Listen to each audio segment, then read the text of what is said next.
one of the most compelling parts of your book is where you talk about the sort of the traps that we can fall in executing.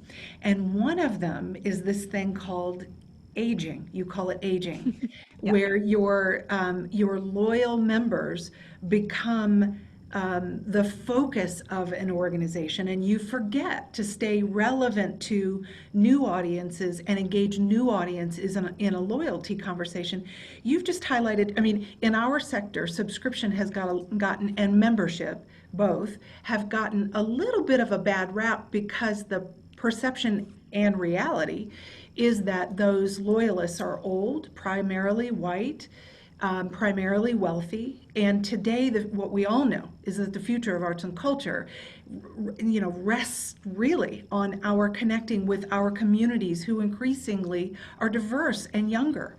And so this belief, follows through in action where the subscription can be subordinated in favor of spending time and money on acquisition, and there's a tension there.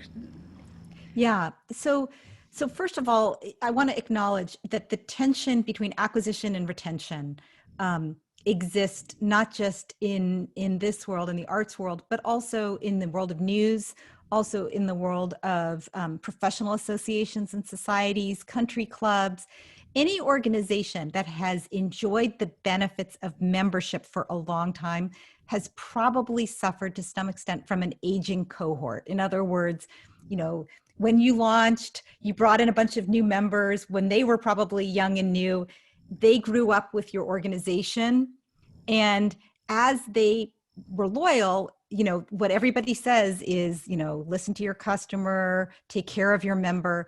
So a lot of organizations start to kind of put on blinders and focus with their microscope on their current members and not use, their telescope and look out on who's going to be tomorrow's members. Right. And how can we evolve our offering given all the changes that are possible with technology and what other people are doing, other organizations are doing.